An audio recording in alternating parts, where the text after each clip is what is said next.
welcome to this episode of the Corporate Escapists TV show and podcast. I'm your host, Christine Innes, and I'm so delighted to have the beautiful Bec joining us. And you're all the way on the other side of Australia, so I know that it's probably really early for you. So thank you so much for getting up early to join us today, beautiful. Thank you. It's so lovely to be here today. Yeah, amazing. Look, you have a wealth of knowledge. We have had a couple of chats before. Can I just say that you're an amazing networker? So thank you so much for the connections too. But before I get carried away, I would love for you to introduce yourself to our audience. Perfect. So I go by Rebecca or Bec. I don't really mind. So my business name is Time to Leap. And essentially my space that I help, I'm a digital consultant and an advisor. And what I do is mostly play in the digital space. So helping founders to launch their products. So if they're building specifically a software product or a website or something like that, I help them with various stages of that. It can be the validation of the idea. It can be the go-to-market strategy, or if they've already got a product out to market, helping them scale and grow. And there's a lot around sales and business development in that as well. Yeah. And I love the name because I think so many of us have ideas, but to take the leap, like to be able to do it, first of all, it takes so much courage for people to do that. But then we sometimes we go, oh yeah, this will be easy. I'll just go ahead and do it. But we forget the mechanics and all of that behind it to actually get a business off the ground. Absolutely. There's so much that goes into business, as most of the listeners that are in business or going into business would know about. There is just much behind the scenes that people don't realize that they don't have a business. Yeah. And what's some of the things that you see, when people come to you? Is it almost like hands up, I surrender, like just please help me? It's like I've had those moments myself. It depends. I mean, I mostly because I'm in the digital space, there is the similar needs that I see. I do work with quite a lot of technical people, so they maybe are great at their product and they understand the technical aspects, but the user side or the customer side is where they need that help, because technically the product is incredible. Yeah. But you have to obviously get that out to the people that are going to use the product. So often that's where I play in that space quite a lot. Or I do obviously work with those founders that are launching a product for the first time, and they're a little bit lost with how to go about that. So they just don't know how to get started. How do they pick a developer, a software developer? So all of those sort of areas. So it just depends. They're various stages of the journey. And then, like I said, the existing businesses that are looking to scale and grow and they need more customers. So it's building strategies around that as well. Yeah. So I do step in at various stages. They all have different pain points, but the one thing I see over and over again, it is about the customer, or as we say in technology, users. So how do we get that product into the hands of users? They've all got the same issues. In the validation, they're just needing to validate who they are. But when they're launching and also existing businesses, it's the same thing. How can I get that out to more people? How can I scale my business, grow my business? Yeah. I love it Similar how you, issues. yeah, I love it how you are, we talk about like terminology, because I think regardless whether or not you're tech or, any of that, we do sometimes have the ability to, and it happened a lot, especially in my corporate career, we talk these tech terms and a lot of people don't understand it. So it's almost trying to teach people a different language, but also to sort of come to some sort of common ground, how everyone can really understand everything and encompass it all together. 100%, because it's daunting. So if you've got a founder that's coming in and they've got this great product idea and they're going to build it, it's often that daunting to go down the technology path for a start, and also all that terminology that if they're non-technical, it's just a minefield, and something I had to learn myself when I went into the industry, because I had no idea as well. So I get it. I've been in their shoes in a different way. So it's like demystifying that really technical language and making it easy for people to understand, and it's not as daunting as it could be. And that's the whole idea, to just make it easier. Yeah, absolutely. And I think, when we talk about, regardless of what product and all that it is a lot of it about the language and how the end user, whether, that's your client, and it's going out to market, or whether or not it's your staff that are using it, they're the ones that have to use it. They're the ones that you've got to be able to, I guess, get the concept and also how to use the product as well out to them. And so there's a lot of different, mechanisms behind that. There's so much, and I think that it's your technical product has to be incredible, absolutely. But in order to succeed, it is about the users, it's about the customers and how they're going to use your product. Yeah. Can't really stress that enough, I think. And that's just such an important side, because if you don't have your customers or users, you don't have a successful product. So it all comes down to them in the end. Yeah. And you work a lot with, trying to, I guess, make sure that there's like a good fit, between different, areas within different businesses. So, if you're looking at, a website developer or, I'm not even going to use the right technical terms myself, That's but you fine. do a bit like, to try and work out who's going to be a good fit. And I really love that, because I think we sometimes go, oh, I just want the best. But yes, the best might be great, but they may not understand your business as well and what you're trying to portray and what you're trying to put out to market. Definitely, it's so key to pick the right developer.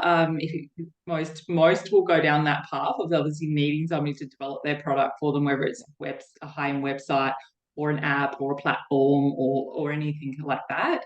That developer is going to be really key to your success. And obviously, it's a very much a collaboration and partnership as well. So it is finding that right fit. And that is quite a challenge sometimes, because there's so many options out there. But I think it's resonating with that developer that you can trust. And yes, you have to build that trust. And also one that actually understands or gets to know and understand your business, which is really important, because they're an arm of your business essentially, because Mm. they are building your product, they're there, and obviously as you develop your product more and more, you're going to have that developer there with you. So they are an arm of your business. It's incredibly important that they are the right fit. And I think any founders that are going through that process, definitely interview a couple and see who gets your business or who wants to learn more about your business, and they're going to be the better fit for you. Yeah. And I love that. I think like every business owner needs to apply that strategy to every, like we outsource so much. Like it could be your accountant, it could be a virtual assistant, it could be just someone, even a printer, making sure that you interview them to see whether or not they are a good fit. I think it's one step that so many business owners, they look at costings, but then sometimes the cost it might cost you even more because they're not the right fit for that provider. Absolutely. It is the best fit. And just in, development is, there's so many different ways that you can develop an app, for example, or a platform or a high-end website. It is finding that right fit. And usually you're going to find a developer probably in the middle somewhere, maybe not the cheapest, maybe not the most expensive, but the one that gets that your business, wants to work with you in your business and create that product together. Yeah. That's going to be obviously the better fit for the business owner, founder. Yes, really, really important. Yeah. What are some of the questions that people should be asking, when they're talking to developers? For me, I have a basic knowledge of tech, but there's so many things. Like I was talking to somebody about SEO and all of that. I'm like going, look, I understand it, but I don't fully get what the impact it's going to have as well. So what are some of the questions that people could ask when working with different developers? Well, you mean more in the initial stages when they're Yeah. trying to interview and Yeah. trying to find the best Yeah. fit for them? Yeah. Well, it's really just getting to know them, because some developers will be more money driven. Some of them will be, some of them will be like more product driven. So I think you want to be looking and asking questions around the product driven developers just to see Yeah. how they can help you and how they can understand. So asking them lots of questions, like you've done, this would be clients that have already done their market research to a certain point, so they know who their users are, they have an Yeah. understanding of what they're looking to build. So that is obviously key, to have enough of that information before going to a developer. Yeah. And then they'll be asking questions like, what is the process? How does the development look like? What are we doing? So I could tell you what that is basically anyway, but Yeah. asking questions about, well, how long is this development? A good developer also will, if you're in the early stages of building a product and it's in the early days, we call it a minimal viable product, so MVP. So often a developer will do that, so you're not having to build the whole product at the start. So asking that question, if you Yeah. are in those early stages, I'm looking at a minimal viable product, what would that look like? So you're building the basic product to start with. That's Yeah. not in every case, but if you are in an early stage founder and you are a startup especially, then minimal viable product is usually always the way to go. Yeah. Or sometimes if you need to validate more in your existing business. So it depends on your product, but that one is always a good one to ask. Also, just finding out their process. And also you want to know, are you developing here onshore, for example? So if you're in Australia, asking the question, if you're developing offshore, there's nothing wrong with either or, but just so you know where your developing is being done, Mm. where your product's going to be hosted as well, which is a really good question to ask, especially if you are in somewhere like finance, for example. You need to know where your hosting is. It's really important. And really just that process. What does that look like? How's the process going to work? What's the timeline going to look like? And obviously, how do you work as a team? So a lot of developers will work in what they call an agile environment. So asking how their agile methodology or their different methodology would be, so how they're basically working. Yeah. Um, they would be the main questions. And obviously just to get a feel for their case studies. So asking them what have they done before? Is there any social proof that they can share with you? Because you're interviewing them, they're interviewing you really, just to Mm. find. And if you have something, very complex, which most of the time the people probably on here don't, you might have to have a specialist developer for that. But the general run of the mill, most developers, web developers, app developers can support most sort of fields essentially. Yeah. Yeah, there's quite a lot. Yeah, Really no, just I interview think them. it's great. I think it's really important that people, do take the time because, yeah, obviously they're developing a product for you, but you're going to be working so closely with them. So you really do want to get to know them. See, I think personality, like, do they, you can communicate the same way? Because like I love to jump on Zoom, but if somebody wants something always in email, I would struggle with that because I'd rather just jump on Zoom.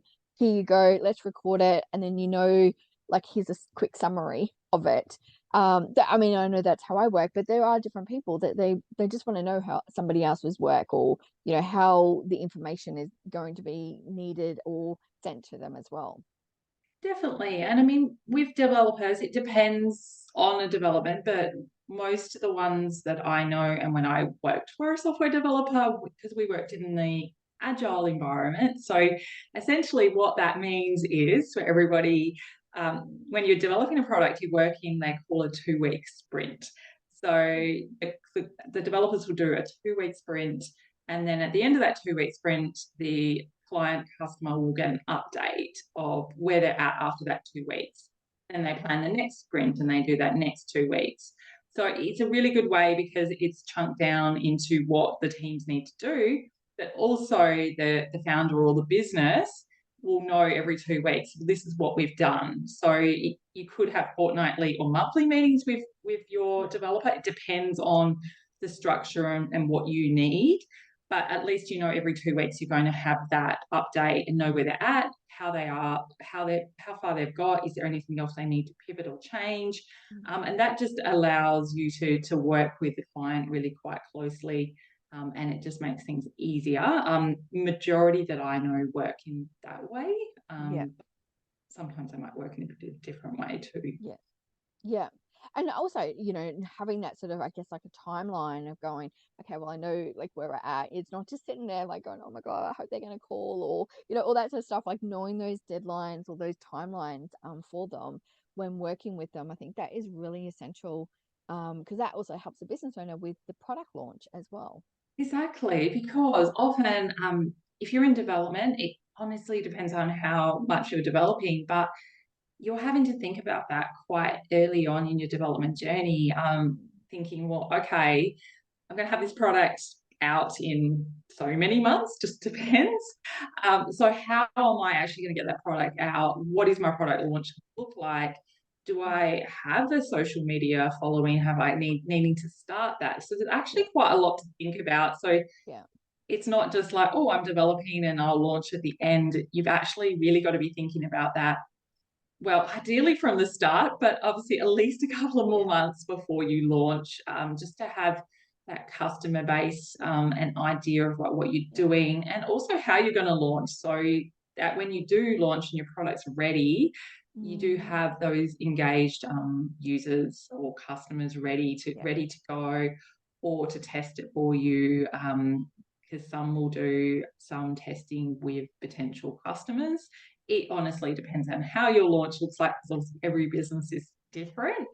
But just having your idea out there, your product out there, and sharing that with people at least Yeah. beforehand, so you can launch with ease. Obviously, there's a lot more that goes into that. That's just Yeah. high level. Yeah. But you've got to market yourself essentially and be ready to go. Yeah, absolutely. And what's the sort of the process like when people are working with you? So we've talked a lot about like the developers, but what's the process like when somebody comes to work with you? It honestly depends what stage they're at, because I kind of can step in at any stage, or I can be along with them for the whole journey.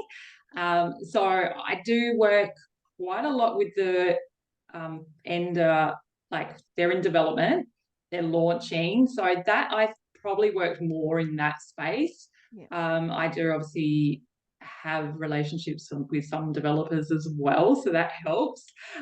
So what that looks like is the customer or founder, or business owner is launching. So I will build that go-to-market strategy with them. So it's really important there is a strategy for the human side, so the user and customer side.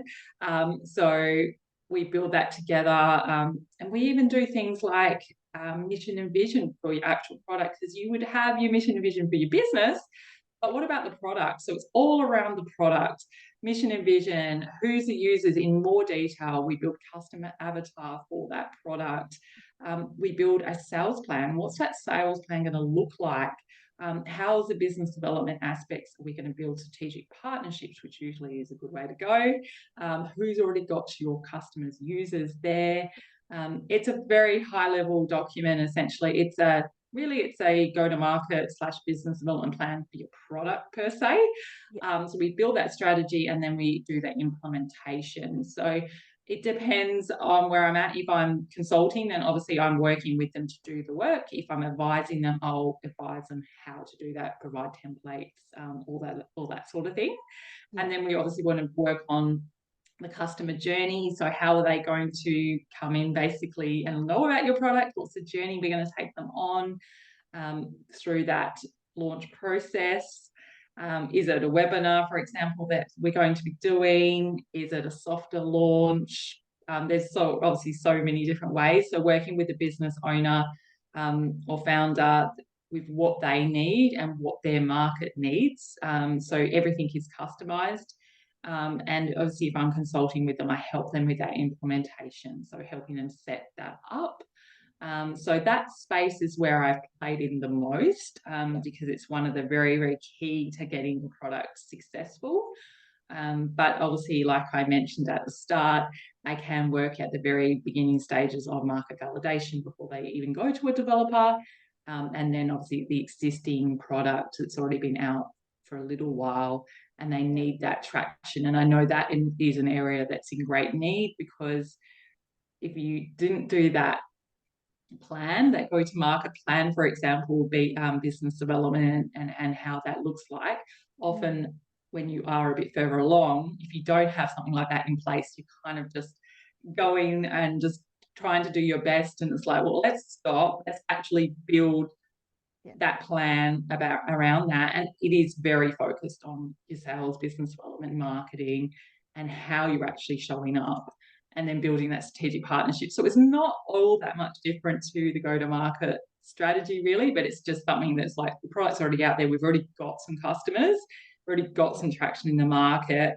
How can we take that to the next level? So it just means I can come in and work with what they have and Yeah. build on that, essentially. And so what I do is very customized with the business in mind, and their product, their market. It doesn't actually matter which market they're in, because it's a similar process. And then we just work out who we're targeting or helping, really. And that's the most important Mm. thing. I love it how you obviously there's so many different facets with it, but the one thing that I absolutely love is that you do like a mission and vision for that individual product and service. And I think if anyone listening, if you just remember that, like for every product and service that you put out there, you should have a mission and vision for the impact or, the clientele that you're actually wanting to, attract with that. Because that can be completely different, or maybe more segmented, to your current business as well. Definitely, because it's its own it's its own thing, really. So Yeah. it's making that. And I mean, if you're going to build like a technology product, for example, there's a reason behind that. There's a reason why you decided to build that product, or the reason why that product was with you, essentially. That's why it Yeah. was your idea. So Yeah. it's got to have its own identity. I think that's how I look at it. Yes. So having its own mission and Yeah. vision, and why, your why as well. Like, why did you decide to build this product? What is the reason behind that? And that just makes the owner, founder. I say founder because startups founder, Yeah. business owner because they could be already a business owner. Yeah. So either or, but essentially they want to be. They just want to know their why, and just like that in business, you have more of an understanding why you want to get that product out there, how you want to help people, and it also helps you with your sales as well, because the reason why you're there is because you want to help people. You built this Exactly. product to help people, Yeah. and your why is there. You're letting your customers know. If you're doing demos, for example, if you're doing business to business, you're usually often going to be doing demos. That's your why. Share that with them. This is why you're doing this. Is how you help. It's just going to help you with your sales, because you're passionate and you love what you do, and you're behind the reason why you built it, to help people. So people see that. It's really Yeah. important. Look, that's my whole premise for the business is, you have to, as a business owner, you need to share your why, regardless of, what stage you're at, because that's the human connection that is going to separate you from everybody else. So somebody may have the same product or the same service, but you are the one that is completely different. And if you don't allow that to shine, then you are just amongst the field. So for you to have that spotlight, share your why. 100%, because that's why you do what you do, and Yeah. what's makes you different to somebody else that's doing something maybe similar. Yeah, we're all obviously all unique with what we offer, and we're going to resonate with some people and other people not. So I think that's why the why is really important, because when people connect to that, they're like, actually, I get you. That resonates with me too, and that means it's a good fit, really, for Yeah. client relationships. Yeah. So let's flip this on you. Why did you Okay. start your business? When did I start my business? Why did you start Right. it? Well, my business started for me, so I'm a little bit different. I'd always planned to start a business at some stage, Yeah. but I had left my corporate job, and I was working for a custom software developer, which is where my knowledge comes from. And I just thought, well, I'm just going to have a couple of months off. I'll look for another job. Mhm. And then I had a couple of people that I knew in my network approach me and sort of say, well, I don't need somebody full time. I just need somebody to do some consulting for me. And at that stage, it was more sales and business development related. It wasn't like specifically what I do now. I've obviously moved into that as I've evolved. And I was like, okay, like, why not? Like, let's go. So, sole trader, ABN, had my ABN ready, and that's how I started my business. So, it Love was it. not really intentionally saying I was going to start a business at this stage. Yeah. It was always there, and I always knew that's what I was meant to be doing. But it kind of just it happened, and I was like, okay, that looks like we're starting a business. I have two clients, let's go. Yeah. So I'm not a traditional person that had Yeah. made that plan. It Yeah. just happened, and I was like, okay, and ran with it really, and went on the big learning journey. Yeah, absolutely. What's the biggest thing that you love about working for yourself?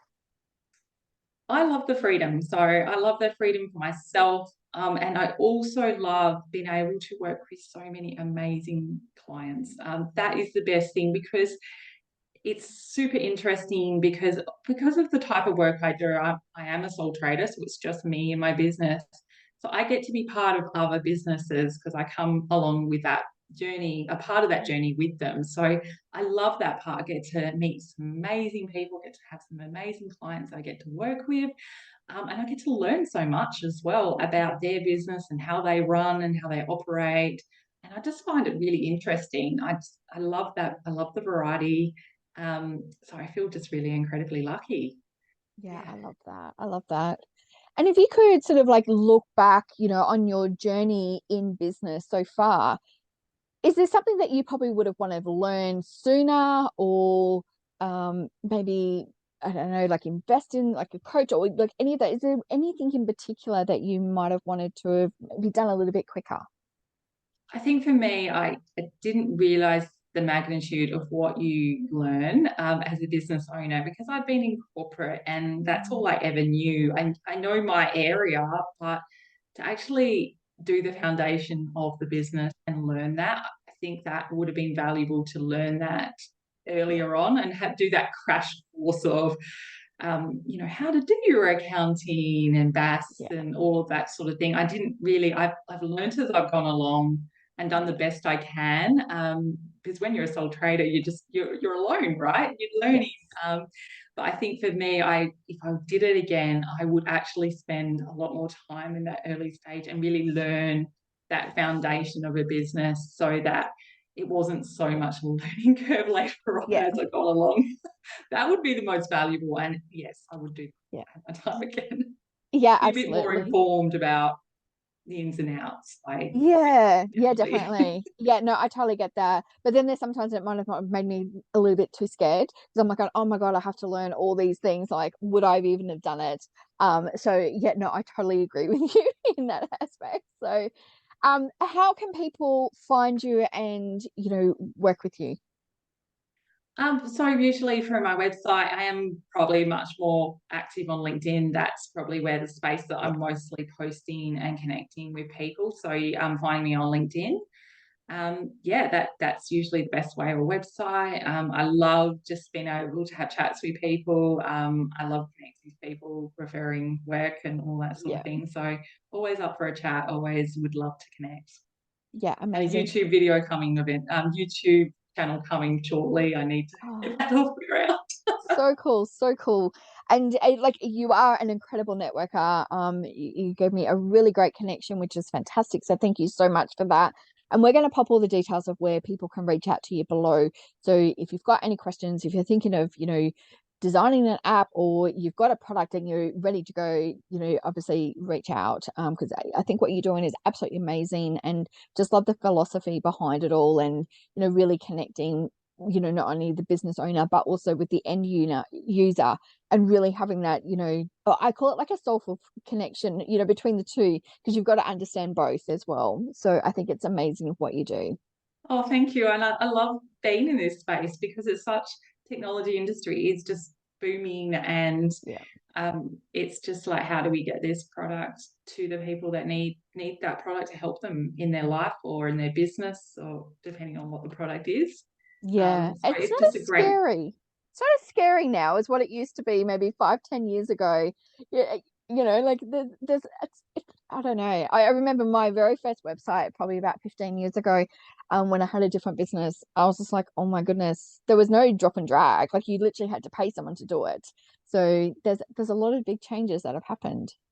It is. It's getting simpler for people, which is great. Obviously, the app space is still very complex, and it Yes. never will not be. But yeah, definitely the website space. It's accessible to everybody now, depending on where you are in your business journey, which Yeah. I think is fantastic. It just means everybody can work with what they have or at what point they're at as well. Yeah. Well, I absolutely love what you're doing. But before you go, I've got 5 questions that I've been asking people so that we can get to know you on a little bit more of a personal note. So, Okay, the first question, are you a tea or coffee person in the morning? tea for sure. Oh, nice, nice. Do you prefer the beach or the country? Ooh. Oh, I like both. Probably the country, to be honest. Yep, yep. And would you prefer to curl up and watch a movie or to read a book? Read a book. Yeah, yeah. I think now as winter's coming, I prefer just to snuggle up in bed with a book. So yeah, definitely.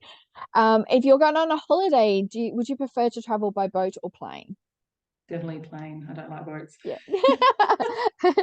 Amazing. And if you were to have a dinner party and you could invite one person from the past or even from the present, who would that be? I'd probably invite my nan that's obviously no longer with us. That would Yeah. be amazing to have her at the dinner table. Oh, that would be beautiful. Well, thank you so much for sharing your gifts with us. Where, as I said, we're going to pop all the details of how people can reach out to you. I think what you're doing is absolutely amazing. And can't wait to see what is next for you. So thank you for being here. I really thank you. Thank you for the time, and it was really lovely to talk to you today. My pleasure. And for those who are watching, to remember to live life to the fullest and to follow your dreams. Love and light to you all.